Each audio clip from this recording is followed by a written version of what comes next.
जिस तरीके से आप लोग बार बार मांग कर रहे हैं कि मुख्यमंत्री बयान दे, और आज आपने सदन के अंदर स्पीकर की भूमिका पर भी सवाल खड़े किए। नहीं, मैं भूमिका पर सवाल नहीं खड़ा किया, मैं केवल आग्रह किया। मैंने शंका जाहिर जरूर की है और आग्रह किया है कि वो अगर लगातार 3 दिन तक कार्य बाधित हो रहा है और स्पीकर साहब चूँकि हमारे अभिभावक वही हैं हाउस के अंदर में, वो ये अनुभव कर रहे हैं कि ये कार्रवाई बाधित होने से नुकसान हो रहा है और साथ देना चाहिए और सहयोग करना चाहिए दोनों पक्ष को, और राजहित के प्रश्नों को जो मान्यवर लेके आ रहे हैं उनका हल निकलना चाहिए।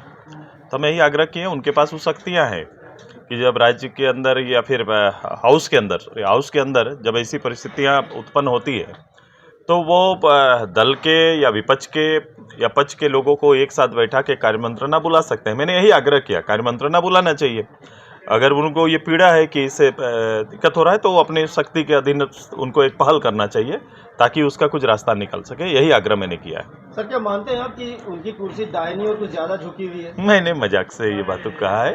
मैंने जब कहा कि उनको उनका कुर्सी थोड़ा ज़्यादा झुक गया है, ताकि मुझे लग रहा है कि चूँकि विपक्ष की जो बातें चल रही हैं वो उसको मध्यस्थता नहीं कर पा रहे थे, यही मैंने कहा है।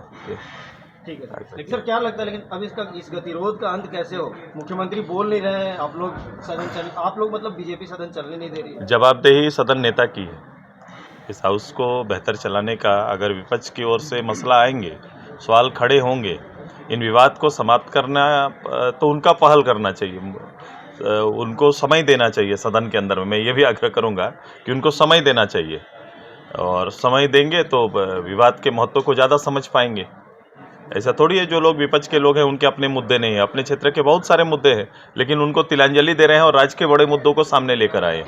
अगर राज्य का बड़ा मुद्दा सामने आया है तो मुख्यमंत्री जी को सामने आना चाहिए। और बड़ा इसी पर आपने विशेष सत्र बुलाया था, आपने स्पेशल सेशन बुलाया बिना डिबेट का। यह पहला इस तरह का हुआ जब स्पेशल सेशन आता है जिसमें विपक्ष को बोलने का या किसी को अपना पक्ष रखने का अवसर नहीं मिला था। आज आप उससे टर्न डाउन हुए हैं। हम केवल नहीं, पूरे राज्य के सारे नौजवान पूछ रहे हैं। मैं तो यही कहता हूँ कि आप आज और कल दोनों के साथ खेल रहे हैं। आज जो वर्तमान है और कल जो निर्माण होगा, ये दोनों के साथ कहीं न रहे।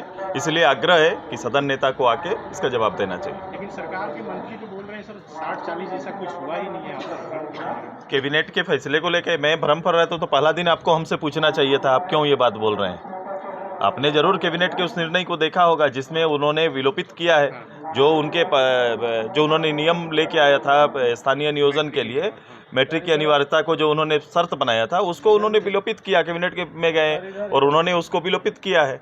तो अगर ऐसा किया है तो वही तो जानना चाहते हैं कि किस परिस्थिति में ये काम हुआ है, ये परिस्थिति कैसे बनी, क्या परिस्थिति बनी। सरकार तो उससे जवाब तो चाहेंगे और सरकार के सदन नेता को जवाब देना चाहिए। सर, कल आलमगीर आलम जी का बयान आया है कि इसी नियोजन नीति के तहत इतना रोजगार देंगे कि आप लोग चुप हो जाइएगा। तो संतुष्ट कर दे सबको, खड़ा होकर ही तो चाह रहे हैं कि हमको चुप करने के लिए उनको चुप आके बोलना पड़ेगा ना। वो आके बोल के दिखाए, बोले वो कर दे। राज्य की जनता तो वही चाहती है, दे दीजिए, करिश्मा होगा उनका।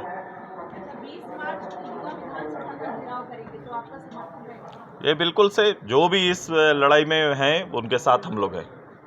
आज कैबिनेट की बैठक है सर, कुछ लग रहा है उम्मीद कि आने वाला है? ये तो वही लोग जानेंगे, जादूगर लोग।